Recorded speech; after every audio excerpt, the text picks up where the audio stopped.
নমস্কার বন্ধুরা। আজ বন্ধুরা আমি শুধুমাত্র দুধ দিয়ে আমি দোকানের মতো রাবড়ি বানিয়ে দেখাবো। আর খেতে পুরো অমৃতের মতো লাগবে, একদম সোজা, কোনো ঝামেলা নেই। আর আপনারা দেখুন কিভাবে আমি বানাই। বন্ধুরা এখন এই রেসিপিটা বানানোর জন্য মনটা ধরিয়ে দিয়েছি, কড়া বসিয়ে দিচ্ছি। ওই কড়ার মধ্যে সামান্য একটু জল দিয়ে দিচ্ছি। জলটা দিলে দুধটা কড়ার মধ্যে লাগবে না। এখানে আমি এই রেসিপির জন্য 1 লিটার দুধ নিয়েছি, খাঁটি দুধ। আর জল মেশানো দুধ নিলে কিন্তু ভালো হবে না, খাঁটি দুধ নিতে হবে।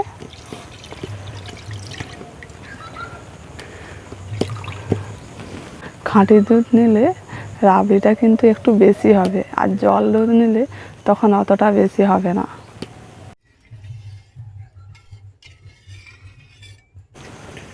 দুধটা এখন একটু গরম হয়ে গেছে। এবার আমি 3টে এলাচ ফাটিয়ে দিয়ে দিচ্ছি।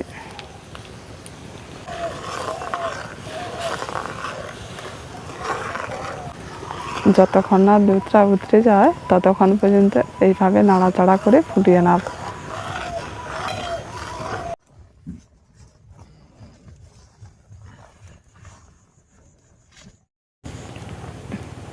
এখন দেখুন বন্ধুরা, হালকা হালকা একটু সর পড়েছে। আরও কিছুক্ষণ এইভাবে করে অপেক্ষা করব। সরটা যত পড়বে তত ভালো হবে। এই যে বন্ধুরা একটু সর পড়েছে, এটাকে কিন্তু কড়ার গায়ে এইভাবে করে একটু লাগিয়ে রাখতে হবে, পরে কিন্তু এই সরটা কাজে লাগবে।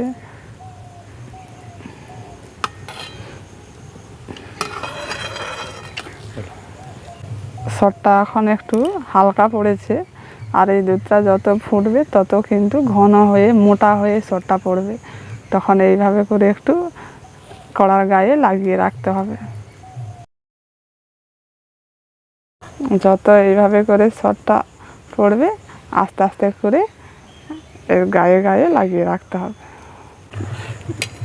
এইরকম মোটা হয়ে পড়লে তখন কিন্তু অনেকখানি এটা ভালো হয়।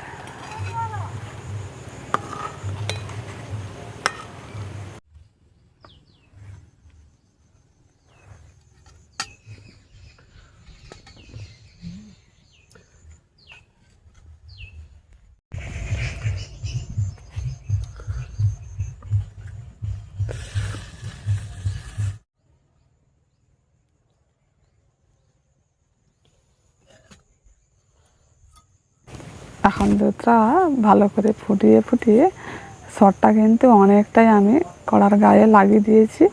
এবার এই যে দুধটা রয়েছে এটাকে আরও একটু গাঢ় করে নিতে হবে। আর এটা খুব হালকা আঁচে কিন্তু বানাতে হবে। বেশি জ্বালন দিলে কিন্তু এই যে সরগুলো গায়ে রয়েছে ওগুলো কিন্তু তখন পুড়ে যেতে পারে। হালকা আঁচে বানালে তখন আর পুড়বে না।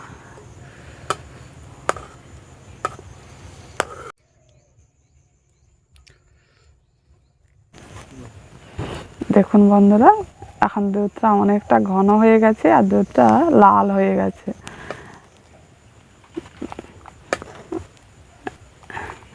এবার আমি এই কড়াটাকে এখন নামিয়ে নিচ্ছি।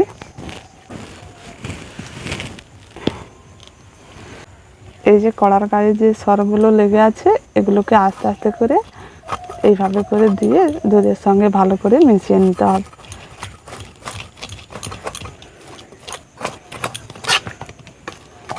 দেখুন কতটা খানি সরটা উঠেছে।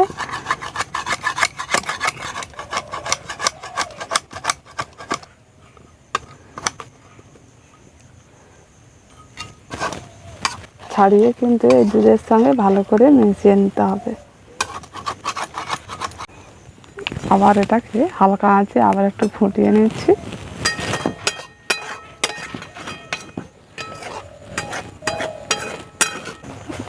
এখন হালকা আঁচে একটু ফুটিয়ে নিয়েছি, আরও কিন্তু এটা গাঢ় হয়ে গেছে। এবার আমি এটা নামিয়ে নিচ্ছি।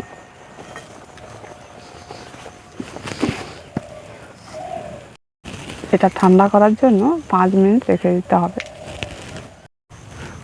এখন রাবড়িটা আমার পুরোপুরি তৈরি হয়ে গেছে। এবার আমি তুলে আলাদা পাত্রের মধ্যে রেখে দিচ্ছি। কত সুন্দর হয়েছে দেখুন। এই রকম কিন্তু দোকানে পাওয়া যায়, আপনারা কিন্তু অবশ্যই দেখবেন আর বাড়িতে বানিয়ে খাবেন, একই রকম স্বাদ লাগবে। দেখুন বন্ধুরা কত সুন্দর হয়েছে, পুরো দোকানের মতো হয়েছে। বন্ধুরা এভাবে করে রেসিপিটা বানিয়ে দেখবেন, কেমন লেগেছে কমেন্ট করে জানাবেন। আজকের মতো এখানেই শেষ করছি।